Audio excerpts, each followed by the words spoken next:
at the Marketer of the Day podcast with Mr. Kevin Lawton, fellow podcaster, and Kevin is the founder and host of the New Warehouse podcast. And Kevin personally thinks that warehouses are sexy, and our guarantee is that by the end of this conversation, you yourself as a podcast listener will agree with him. You'll also think that warehouses are sexy. So Kevin has a passion for everything warehouses, 13 years in the industry, and he dives deep into creating awareness and showcasing some of the latest advancements in the warehousing industry for his audience on his excellent podcast. So Kevin, glad to be talking to you and excited to jump into this whole warehousing universe. Absolutely. Thanks for having me here, and definitely excited to maybe convert some non-believers on the warehouses are sexy into believers today. Awesome. And so any of us who live near an Amazon warehouse, it seems like they're everywhere. You drive past them and you can't even see the other end of it, right? They're these huge buildings. And sometimes you see these amazing videos where they have all these, conveyor belt is as a disservice to describe them, right? They're like these things they roll down and they kind of navigate. And it's almost like they're driving on it's like a track from the Jetsons, but they can turn. And this, like with warehouses, it seems like they've taken over the world, right? It's like the old way of doing things is have little stuff on a box or in a truck, but there's warehouses, and especially the way that technology works and automation, and we can have these huge databases, artificial intelligence, and so on. The mind is blown about what is happening, but straight from the source, when we talk about warehouses, what are we even talking about, and is there to be excited about them? Absolutely. And I think the exciting thing about them is we see them everywhere, right? I mean, you're right. If you're in a populated area, you're going to see warehouses all over the place. I'm in New Jersey here, and they just build them like crazy. And, you have these densely populated pockets within the country that have these warehouses. And a lot of people from the outside, I think, they just think it's four walls. There's a bunch of boxes inside, probably maybe dingy, dusty, all these things, not someplace that I want to be or I want to go inside. And I think that's, far, far from the truth. I mean, we've come a long, long way within the industry. And like you said, there's so much technology involved. To see some of the orchestration of all these moving pieces is pretty incredible and remarkable to see. When you step inside one of these facilities, I think somebody would be amazed to see the level of technology that has come into the warehouse industry. I mean, you mentioned the conveyors there. I mean, in one facility, you could have miles of conveyor to be able to just get those boxes to your doorstep. And there's so many other things that are going into that from a system perspective, data perspective, AI perspective as well, and even a robotics perspective too. And there's so many very interesting things, and a lot of the cutting edge technologies that we hear about, that we see out there on the internet, they're finding their practical use within the warehouse industry and being applied to making sure that you're able to, get your toothbrush delivered to your front porch the next day. And it's amazing all the behind the scenes that go to it, right? Like you see that toothbrush coming in and you just think, oh, that's one thing they ship, but who knows how many hundreds of thousands of units and all. And it's beyond amazing that all these things ended up maybe who knows how many times they changed hands, like you said, go down miles of a conveyor belt and going on this journey of many thousands of miles just to end up with you and like semi-automated. And you have to even wonder, like, I'm sure like it's not 100% of these items like getting from point A to point B, but it's just amazing how it's all tracked, it's all stored. And not only that, but it's tracked along the way. You can see like where it's coming. And I'm sure there's even some kind of like internal tracking that they have in warehouses to know like, okay, well, the public facing customer, they know that like your toothbrush will arrive in 2 days, but like to know like it's in this warehouse, it's in this location, it's in this part of it, and it's on this conveyor belt. Like it's pretty crazy to think about it. And so how does this apply to the rest of us? Like, what is your warehousing business, and like what kinds of warehousing businesses do you talk about in an interview on your podcast? Yeah, absolutely. I mean, I think from a consumer's perspective, this applies to them because we all know that, the expectation for delivery and time of delivery has rapidly increased over the last several years, thanks in part to Amazon pushing Prime delivery, right? And to be able to do that you really need to understand that there's a lot that goes into that. So getting that box onto your porch, you talked about, how many boxes in a warehouse can be processed. I mean, if you're looking at a high volume e-commerce operation, you could be processing thousands of boxes an hour each day, right? So think about the large scale of that. That one toothbrush, right, we talked about in the example. I mean, that facility could be pumping out 1,000, 2,000 toothbrushes in a day alone, in addition to everything else that they're doing too. So with the podcast, what we're really trying to do is we're trying to highlight a lot of the technologies and the people within the industry that are making some of these incredible things happen. Like, how do we make next day delivery a thing? How do we make 2-day delivery a thing? What's going into these warehouses to be able to ensure that? So we're talking about not only best practices to be able to do that, but what technologies are coming into play to do that. So we're talking about software behind that. We're talking about data behind that. We're talking about robots, all the way from conveyors, as you mentioned, up to humanoid robots. Last week I was just at Modex, which is like the biggest North American trade show conference for our industry, and spending some time with a humanoid robot that was walking around the show and picking up totes and boxes and manipulating them. So all these different things are coming into the warehouse, and we really want to showcase that, create awareness around that on the podcast, and be able to share that not only with the industry, but hopefully, get some exposure to some of the younger generations too, so we can start to get them interested within the industry and hopefully start to cultivate that next generation of people that want to be involved, work in these warehouses, work in these fulfillment centers, and see that there are really cool things going on within the warehouse. It's not just all about a cardboard box moving around inside those four walls. And that's so much of what we do, right? As Mhm. marketers or podcasters, is take the uninteresting and make it interesting, because like you can make almost anything interesting. You just have to find the right kind of hook, story, Mhm. angle. When I was a teenager, for some Boy Scout merit badge, I toured the post office. And it Mm. kind of, to even talking to you, kind of brings me back to all these memories of like they kind of this was like 1990, so I'm sure the technology is way better, but they Yeah. still had all these like envelope, they like would feed these envelopes through this machine, and it would look for like a barcode on the bottom of the envelopes that some of them have, and then it would do some kind of like whatever primitive optical character recognition they had, and then it would get sorted even to the point where like a human being would look, if it was like some like 90-year-old grandma scribbled an address, a human would be like, wait, what is this? And like Yeah. if the zip code had like the 5 and the dash and the 4, it would like go right to the source. But if say like the address didn't exist, or the address didn't match the city or the zip code, they had a whole sorting process.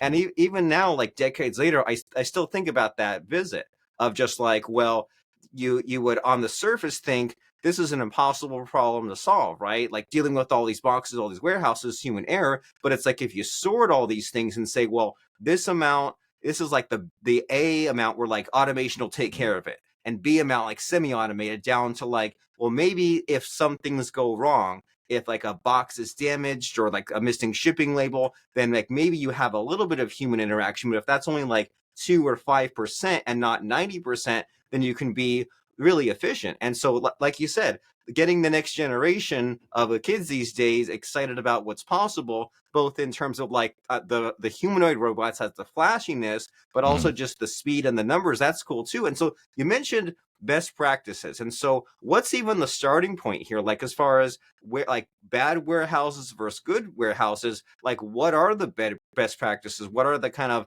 foundational fundamentals there? Yeah, absolutely. And I think that's such a key thing, because we do talk about the flashiness, as you mentioned, of robots and automation and all these great technology. But at the core of a well-run operation, or a well-run warehouse or fulfillment center, is really understanding your processes and setting those kind of foundational processes in place. So we look at a warehouse, there's a lot of repetitive tasks, which is part of the reason why we find robots and automation to have such a good home within warehouses, because it's a repeatable thing that's happening over and over, right? I'm picking this product off the shelf. X number of times a day. I'm putting a shipping label on a box X number of times a day. I'm putting a box in a truck, or I'm taking a box out of a truck X number of times a day. So those repeatable processes, really optimizing them and honing them in, documenting them, is incredibly important to create a really well-run and foundational operation. Because one thing we have a challenge with too is a lot of labor challenges, a lot of labor turnover from those hourly workers that are in there. So we want to be able to document our processes, have those people that come in maybe, and just get them running in a short amount of time, trained up, and really have those processes dialed in. So once we have those processes dialed in, we want to also make sure that our data that's flowing throughout the operation, because if you think about, you mentioned in there tracking these boxes every step of the way, just like they're being tracked on the way to your front porch, they're also being tracked within the facility itself. And there's multiple ways to do that. But each point of that tracking is generating some piece of data that's going on behind the scenes. And if you have bad data around that, it's going to throw off your processes. It's going to throw off a lot of different things. I was just talking to somebody this morning actually about from the packaging side of things. So if your dimensions for your product is not correct, you can put in all these different layers of automation, robotics, systems to try and optimize your packaging and do something called right size packaging, which means that it's going to build a box just specific to that order to fit that order. But if your dimensions in the system are incorrect, well, then that system is going to read those dimensions that you have in your main system, your main database, and it's going to give you the wrong box, and you're going to end up shipping air. I'm sure we've all gotten a package where, we'll say that toothbrush, right?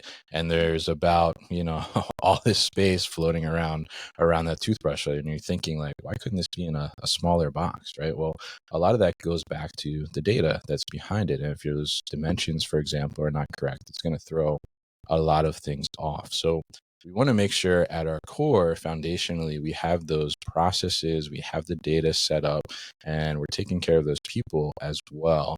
And when we do that, then we're able to start to add more technology on top, and we're going to get the optimal performance of that technology on top. If we don't do that, and we have bad data, we have bad processes, we throw technology on top, well, we're just going to make those bad processes just happen faster, right? We're not going to get really the optimal outputs that we're looking for. And that's really at the core of best practices for warehouse operations. Very helpful and very simple and doable. You're Yeah. saying process, data, and people. And like, so what's cool about the whole refining the process thing is I imagine there's sort of a snowball effect. Like at first, Right. it's got to be so tedious to say, oh, well, I put 72 labels on the box every day. I tape up 520 boxes every day. Just like, it almost seems like an OCD process, right? To say like, Yeah. oh, but this takes 6 seconds each time I do it. And it's just got to be so monotonous, so tedious. But how else will you know what your starting point is, right? How else will you measure? So you say, well, here's my process, here's my steps, and here are the repeatable tasks, especially. And then I imagine that once you you get the low hanging fruit, and as you kind of get a few of these things automated, then it can kind of speed up, and then you look at more that can speed up over time. And that's kind of cool to think about, just how can the process be better? Then you said that the data is important so that we know these things like the right size box. And even that, I imagine, is not straightforward. Like, you know me, another flashback to in college learning like computer science and programming, we learned that there's no straightforward way to pack like small boxes in a larger box, right? Do you put the bigger boxes in first or the smaller one? And there's no like math equation that will give you the ideal amount. And you can use like the past data and like the best guess, but then it's like there's no perfection there, right? Like sometimes you do have the giant box and the tiny toothbrush, but there's for sure ways to like have a strategy and have like somewhat of an algorithm, I'm sure, to like have that data and make those decisions. And then leading to that people factor, which again, as a outside layperson looking in, you hear about these stories, like, and especially for some reason, Amazon is like the punching bag, right? You hear about Amazon with the huge warehouses, and the employees get like 90-second breaks, and they have to pee in water bottles, and then like Amazon, like they're running out of, with all the turnover, like they're running out of humans in the world or in America to hire, because anyone who would work there has already worked there. And so, but that's like a funny, extreme sort of soundbite example. But as far as the rest of us, as far as the real businesses, the kind of middle range that have these warehouses, like what sort of people problems creep up that you're seeing? Yeah, I mean, I think it goes back to and I mean, Amazon is certainly, the biggest warehouse player out there in the world. I think they probably have the most space, the most people employed. But to your point, I mean, they're investing a ton in robotics as well to be able to try and balance that out. But I think that for everybody else, in a sense, from a people perspective, it's incredibly hard to keep people in these roles, especially post pandemic, because we see where a lot of people they learned how they could work from home, or they could have more flexible timing around whether it's gig economy type jobs and things of that nature. But I mean, some of the jobs in the warehouse are hard. I mean, you have to lift, you have to do these repetitive movements, repetitive lifts over time, and that can be taxing, and people don't necessarily want to do that forever.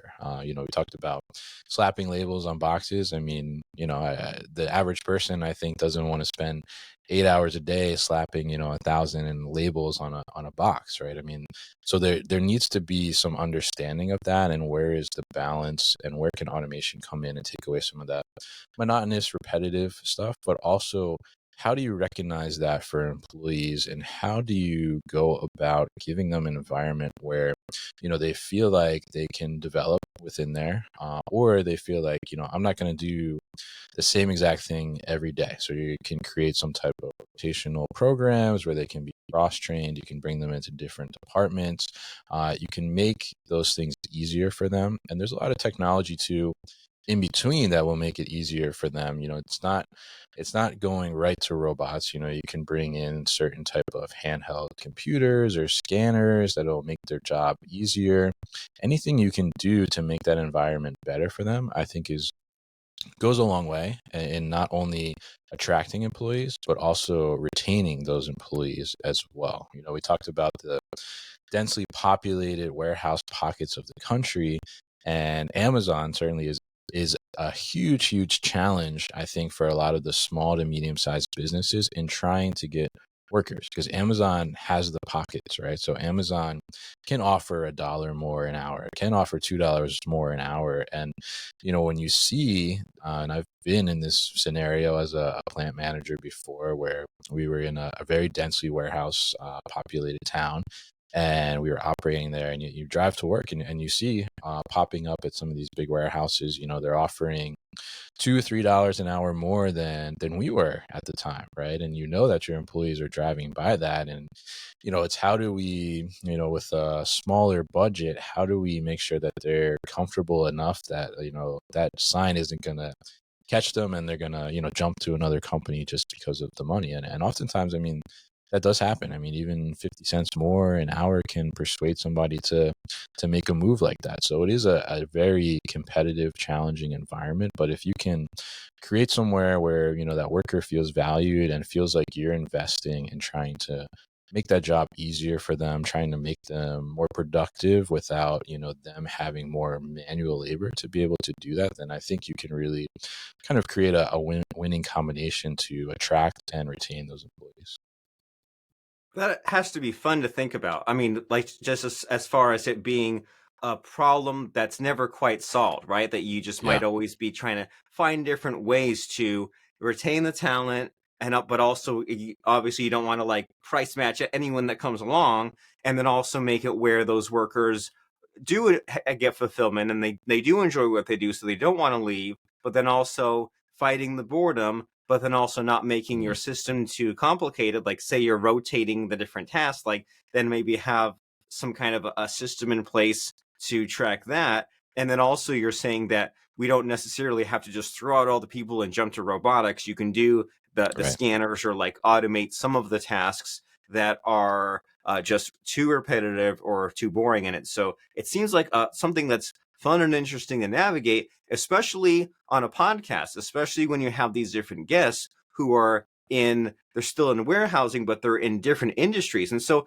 I mean, tell me about this podcast. Like, like, why did you create it, and what sort of benefits has it had for you? Yeah, why did I create? That's a question I get asked a lot because people say a podcast about warehouses. Like, how much could you talk about there? And I'll say a lot because we're almost at like 500 episodes. So, but yeah, why did I start it? As you mentioned, I've been in the industry, warehousing industry for 13 years now, and I never intended to go into the industry. Which I think if you talk to a lot of people within the industry, they'll say the same thing. I didn't go to school for supply chain or anything like that. But I found myself in the industry. And at some point, I decided that I was gonna embrace it as a career. I thought I could see something to do here, and I was doing well in the position that I was at, and I was younger, late 20s, and I was looking for something interesting to learn more about the industry from. And all I could find really were, old kind of trade publications, just kind of regurgitated online, basically, because I was looking for like blogs at the time to learn from. And so I had an idea, and maybe I'll do my own blog. And I decided, like, okay, I'll try that. And I went to try that, and I was working on this project where we were moving warehouses and all these things, very, very like complex, big projects. So I was working a lot of hours, and I'm like, I don't have time to sit down and write, and then edit, and then try and figure out how do I get this blog article out into the world. So I'd been tossing the idea around with my boss at the time, and he was like, "Why don't you do a podcast? Or your podcasts are like getting big, right?" And this is 2018 probably, somewhere around there, and I'm like, like that seems easier, sit down in front of the mic and talk instead of having to write and type and all that stuff. Could be a little more raw, not as much editing maybe as like an article would be. So I decided to try it, and that's kind of how it came about. And really, I mean, it was a selfish thing at first, really, to try and learn more about the industry, talk to people that maybe I wouldn't be able to talk to otherwise. And then it kind of just took off. It took a life of its own. And it's been an incredible journey so far. I mean, as we're recording this, just like a week ago is our fifth anniversary of releasing the first episode of the podcast. So we've been doing it for 5 years now.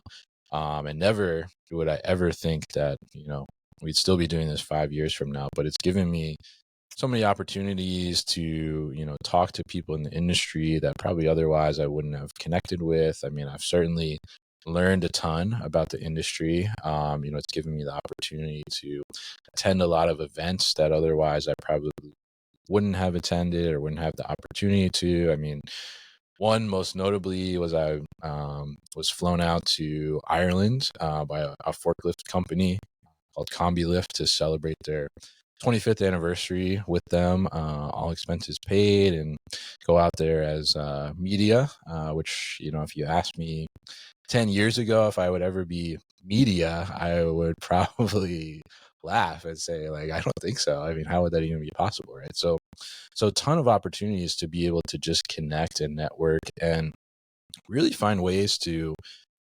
differentiate people within the industry, and also give them a voice and be able to share and create awareness around some of the cool things that people are doing.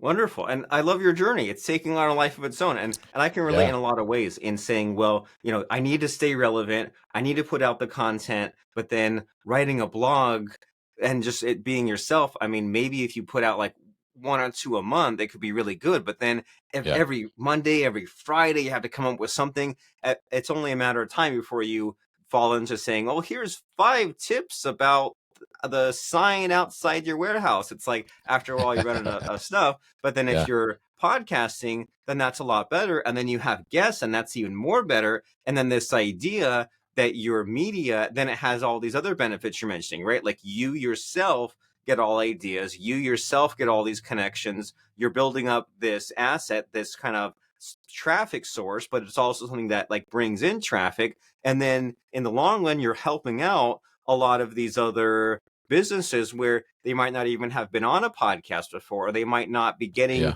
the attention or the SEO or any of that they want. And so you end up being this person that does basically does all these favors, but then it also opened doors for you. So it's like Mm. benefit out, benefit in, and like it's like a beast that has just become its own thing. And so with these 500 plus episodes that you've done, I mean, you've got to have some crazy ones, right? Has there anything that's surprised you? Like, has there been like a sex warehouse or like a sex toys or something, or was there not a warehouse for that, but for the Yeah. toys? But I mean, or has there been like a warehouse company where you're like, whoa, I didn't even know that that was like a warehouse industry. Anything Mhm. surprising like that?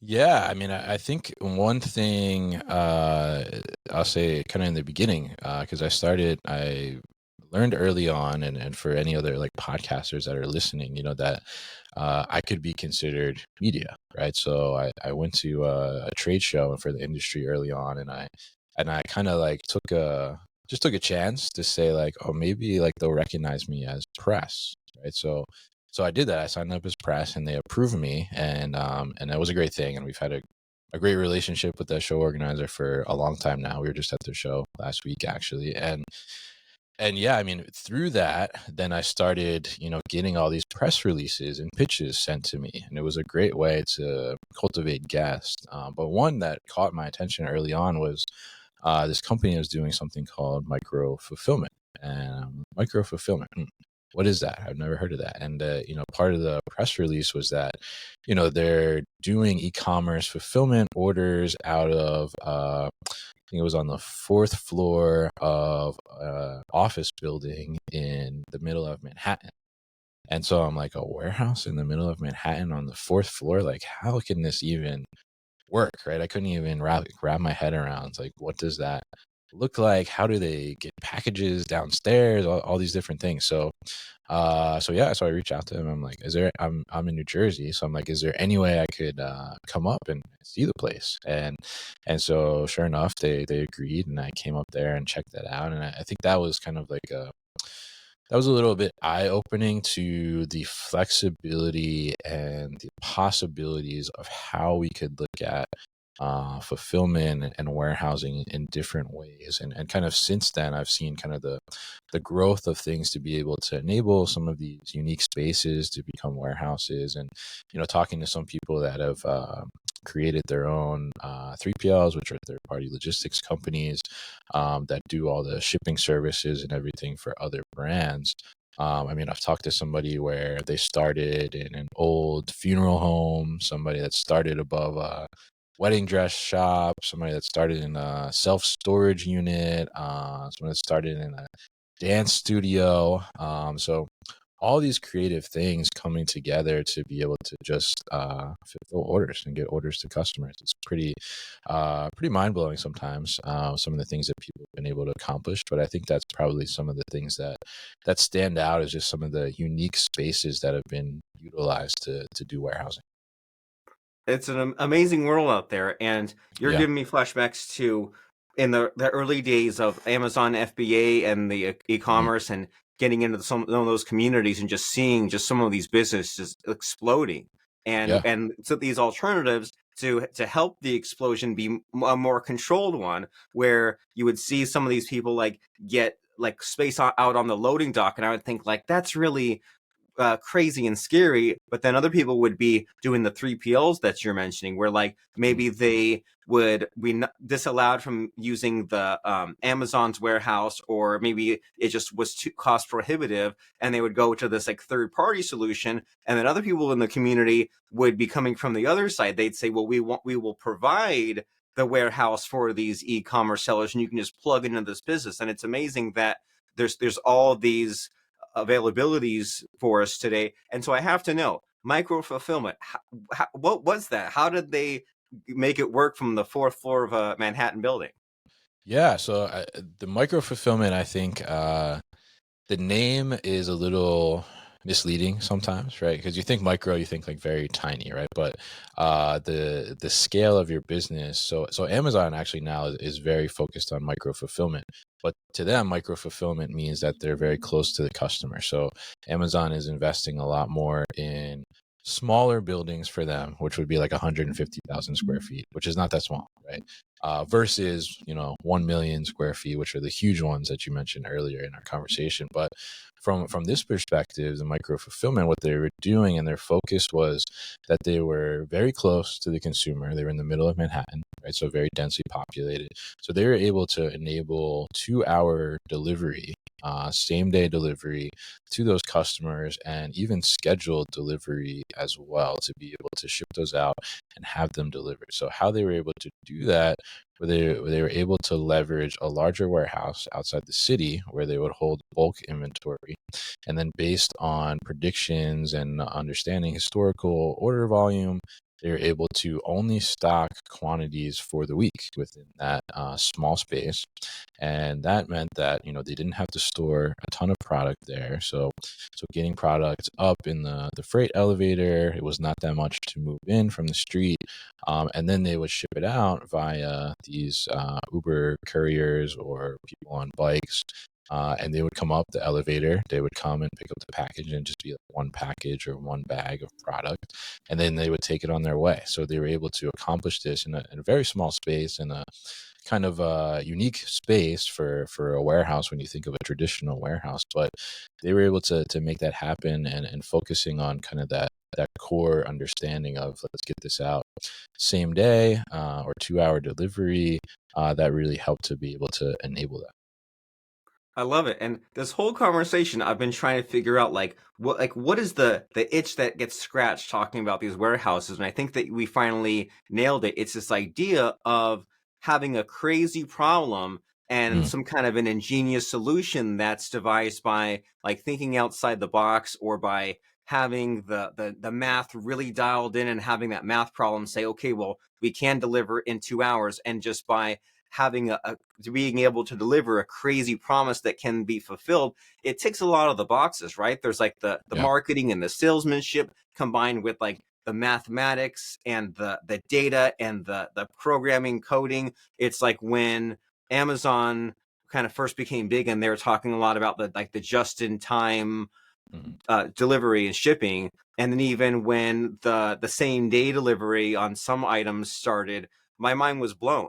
Right, when Yeah. you could order something, if you ordered it like before noon or before 2 p.m., then I could get on the tracking and say, oh, that's coming from 2 towns over, and they're like putting it on in the van, and it's coming right here, and it's happening in a few hours, just because it's maybe something similar to what you're saying, or who knows, right? Where they have like the smaller Yeah. warehouses, or they just know exactly where all these things are. It's just these crazy problems that are being solved. And I mean, when Amazon kind of teases and hypes things about the future, and like the drone delivery, or like whatever that is, and like what comes to mind for you about what the future of warehouse are like? Obviously, we talked about like how things can be faster and better data and AI and robotics, but like, is there anything that is maybe not often talked about or hyped? Because AI and robots get so much of the buzz, but You're like, right. is there anything from you as like a kind of like an insider person in the next like 5 or 10 years that just seems like really cool but not often talked about? Yeah, I mean, I think some stuff that's not often talked about is really some of these kind of, I like to call them like in between processes, right? So when we look at a warehouse, some of the things that stand out as necessary processes are like the picking of the product, right? Picking the product off the shelf, packing, put it in the box. But there's a lot of things that happen in between there that aren't necessarily getting as much attention. And I think there's a lot of companies that are focusing on how do we streamline that? How do we bring some level of automation from a system perspective to be able to do that. One example of a company that's just kind of recently launching and coming out here this year. They're called Response, and their focus is on the procurement and purchasing of supplies for the warehouse, right? So if we look at a warehouse, we have stuff like tape, cardboard boxes, pallet wrap, gloves, box cutters, all those types of things that are necessary for the operation to run, but just kind of maybe taken for granted in a sense sometimes. And we tend to, get these things from maybe multiple different sources, depending on pricing, right? Depending on how procurement looks at it. So maybe we get stuff from Uline, maybe we get stuff from Granger, maybe we get stuff from Zorro, Amazon, which means that, okay, now every time I have to reorder these things, I have to remember, okay, I get my knives from Granger, but I get my gloves from Uline. So I got to go to this one and then I got to go to this one to make these orders. So they've built a software platform that aggregates all of those and puts all your accounts into one platform. So it's connected to Uline, it's connected to Amazon, it's connected to all these other ones, Home Depot, and you're able to just go in, reorder your stuff, and it's going to come directly from the accounts that you have those things designated to. So I think it's those little things that are really going to optimize a lot of the processes and kind of tie everything together into the future and really be able to give us the most that we can get and get more and more efficient in that way. I love it. The some industry increases, and then all these other kind of Mhm. related industries also increase. And what comes to mind is when the gold rush happened, then they would sell the shovels to mine the gold, and that Yeah. seems like sort of a pessimistic kind of story, right? Because you think like, oh well, the people selling the shovels are like making the money, but if you think about it in a more like positive point of view, it's that, well, this one industry is increasing, and then there's other solutions, or other, I should say, this industry increases, and then these other problems appear, and that can Mhm. then be solved by then other companies that can solve more problems. And it's really cool to think about as far as the unmet needs and the opportunities that are out there. And so your website is thenewwarehouse.com, and tell us what's there, and tell us about your podcast and your company. Yeah, absolutely. So the newwarehouse.com is where you can find all of our podcast episodes, some blog articles as well are there. All the information about me or how to contact me is there as well. And you can also find the podcast on every podcast platform that's out there. And we're also on YouTube as well. We've made a firm commitment this year to do every podcast episode with video as well. So we're really pushing that. But yeah, so we're focused on just bringing awareness to those in the industry about what's going on, and really being able to convey that to the audience and give a spotlight to some of these technologies too. We talked to a lot of startups as well that are coming into this space to be able to do that and just be that resource overall. And then we're also, I guess I'll announce this on this podcast, but we're going to be rolling out some consulting and advisory services too as well, to help people to understand what technologies are a right fit for them, and also to help them with some of those foundational processes that we talked about and how to get them ready to really start to scale more, and also to start to get ready to bring in some more technology into their operations too. So that's pretty much it about the business. And we're dropping podcast episodes almost every single day at this point, so there's plenty of content out there, and we'll definitely be at some upcoming warehouse trade shows too if people want to connect in person and maybe get their chance at a Warehouses Are Sexy t-shirt or sticker, or they could go to warehousesaresexy.com and they might find something interesting there too. Ooh, interesting. Okay. So then speaking of having company one, which also feeds company two, warehouses are sexy.com.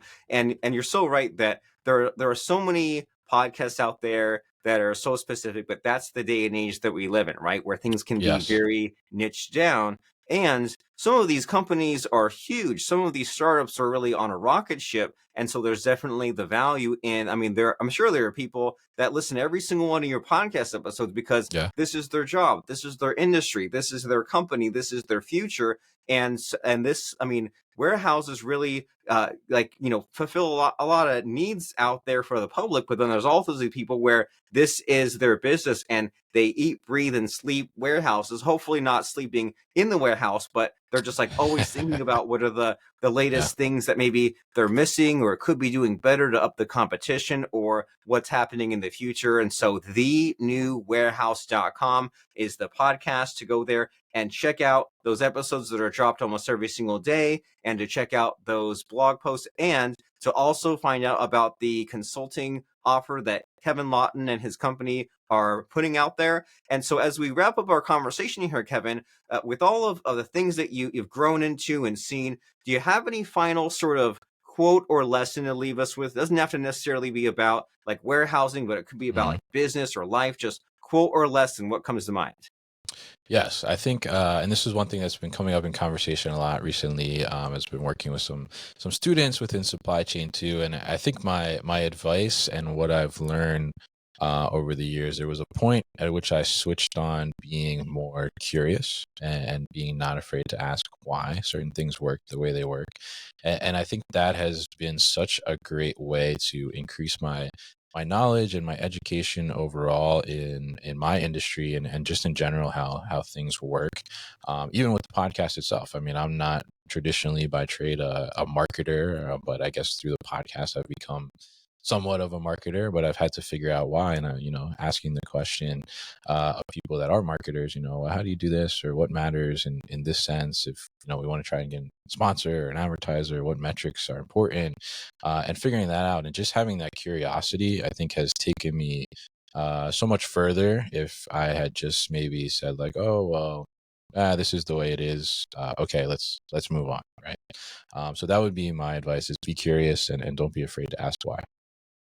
I find value in that. It's way too easy to get stuck in your bubble and say, "Oh, this or that isn't Yeah. relevant." But there's value in the unexpectedness of asking some questions, because sometimes you might even get some of these solutions solved by someone who you normally wouldn't speak to, and especially when you're podcasting or just in an everyday life or at a networking event. So that's really helpful lesson. And let's think about that lesson as we go to thenewwarehouse.com. And thank you very much, Kevin, for stopping by and blowing our minds about what's done and what's possible with warehouses. I liked it a lot and had a lot of fun. All right. Thank you, Robert. All right.